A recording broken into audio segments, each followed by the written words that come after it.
Hi guys, and welcome to my channel in Chengi's World. Thank you so much for joining me and making my dreams come true, as I hope that I will be able to serve you. Now, what am I going to be talking about today? Today I want to talk about something that's really close to home and something that I feel really passionate about, and something that I have been putting off for a long time until I was sure that I had something solid to say about it. Now, I was reading something on Facebook and I screenshot it on my phone. You won't be able to see it, but it's from workingwomen.com, and it's a quote by Ziad K. Adhelna. I hope I pronounced that properly. If I haven't, sorry. But it's really what was written on it. It was, one of the hardest decisions in life is choosing whether to walk away or try harder. And I thought, how true. That is one of the most difficult decisions in life. And sometimes that is true for work, a job that you are in, a relationship that you're in, anything that you are in that you've made an investment in. And you really have come to those crossroads where you are, should I stay? Should I go? Should I work harder? Or should I walk away? And so I've started to do a video on some of the things that I think. I am not a guru, I'm not an expert, but I've certainly been here before and I've had to make the hardest decision. And I just want to say that I came to that decision because I had these 5 things at play. And I believe that if you have at least 2 or 3 of these things at play together, you really should go. You are in a situation that is untenable, and there is no fixing it, really. But not everyone is going to be in a situation to go. Sometimes you have no choice but to work on it. And so I would say, if you had to work on it, if you are married and you made your vows and you made your promises and you've done everything other than go for counseling, I really think that you should go for counseling. If you are in a situation where you need that job, or and it's just no other thing that you can be doing, then you need to get intervention, because it's not a situation that you can sort out by yourself. So here are a few of my my pointers as to why you should walk away, because at this point you are in a toxic relationship. You are in a relationship that is not just going to break your heart, because that's another video that I've done. It is going to break your spirit. And what does a man do when his foundations are destroyed? If your spirit is broken and you are broken, then you're pretty much dead. So what are the signs that you are in a toxic relationship? Keep watching. Pointer number 1, let your insecurities be your guide. If you feel insecure, unsure, if you're feeling depressed, suicidal, and you can point a lot of those feelings to the relationship that you're in, it's toxic and you need to go. You need to allow yourself, your feelings about it, how you feel in it, how you feel every day as part of that relationship, be your first guide. I always tell women, trust your instinct, trust your gut. Often it's the one thing we don't pay attention to, but it's the only true sensor as to whether we are safe or not, and that is emotionally safe, physically safe, materially safe, in every way safe, our gut. And so I say, check yourself. How do you feel when you're in the presence of that person? How have you felt? What was the difference? When did that feeling start to happen? Because your insecurities can very much be your guide. Now, I will do another video on insecurities. And insecurities are a horrible thing. They're not a nice thing. You have to grow out of those insecurities and work your way out. But they are situations that we find ourselves in when we are confident people, happy people, sparkly people, and then we find ourselves in a relationship where we become insecure about being who we are. We're not so comfortable in public anymore. We're not so confident. We're not so bubbly anymore. And others are beginning to notice the change in us, and we lose our spirit. That is what I'm talking about. You start to be insecure when you weren't before. So let your insecurities be your guide in that way. Point number 2, the other person manipulates you. Yes, this is male or female. I know I talk to women more so, but these are true of men and women too. So somebody steps on your foot and you say, ouch. That person turns around and says, well, you shouldn't have put your foot there, you silly woman. If you hadn't put your foot there, I wouldn't have stepped on it. So don't be blaming me because it was your fault.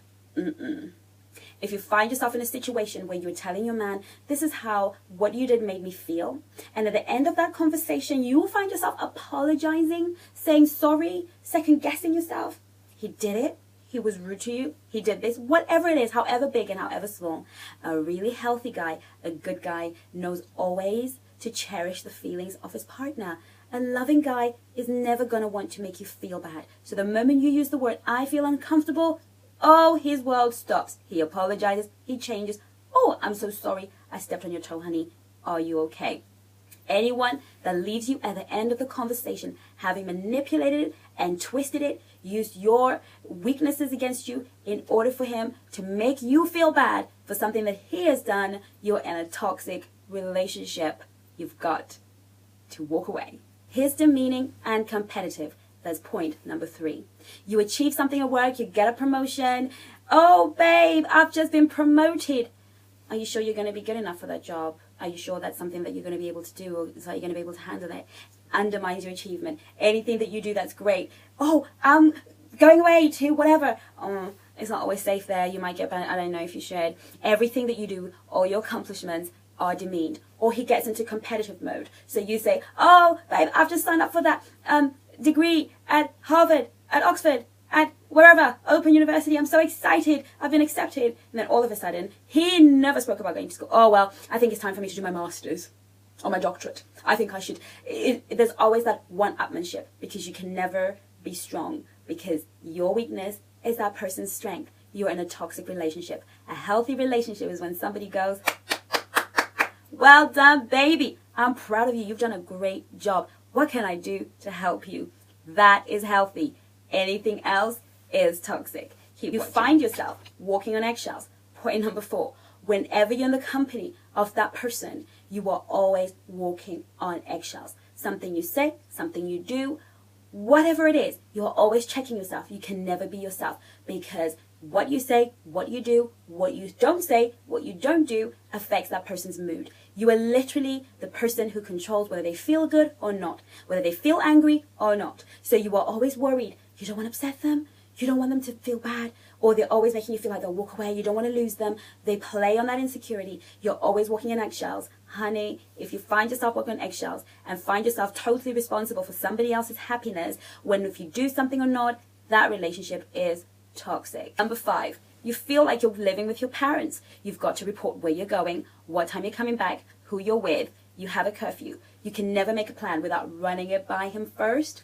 Not because you're being considerate, but because you know if he finds out that you went somewhere that you didn't ask permission, it's going to be on. He's going to sulk. He's going to make you pay. He's going to not talk to you. Something is going to happen that is unpleasant in your space. And so you have to report your every action. If you find yourself having to lie to him and having to get your family and friends involved and say, oh, tell him I was with you, you are in a toxic relationship. A grown man knows when he's dealing with a grown woman, and he knows to set her free. If you need to go, you need to go. You don't need to check in, but you do need to be accountable. It should be a simple case of, babe, I'm going to dinner with Chengi. I'll see you at 9. Was there anything that you wanted? But it should never be, is it okay? And even if you don't use those words, if you feel like you're asking for permission, that's a toxic relationship. Number 6, isolation. If you find yourself in a situation where he doesn't like any of your friends, when they're there, he smiles with them, he's charming, but when they leave, he doesn't like them. He thinks she's a whore. He thinks she doesn't like you. Oh, he doesn't like the way she was looking at you. These are friends you've had for ages, friends you've known all your life. And he doesn't like them and begins to isolate you. And anytime you say they're visiting, it's all very moody. Oh, I'd rather they wouldn't. And there's these little comments. And you find yourself isolating yourself from friends and family because you don't want to hurt their feelings. You don't want to hurt his feelings. So you stay away and you push them away because every time they're around, you know you're going to pay. So I say to you, honey, if you feel that you can't be with your friends, if people cannot surround you, if you find yourself isolated, you're in a toxic relationship. Not only does he isolate you, but also pay attention to your family and friends. If your family and friends don't like him, they just don't. They don't like the way he treats you.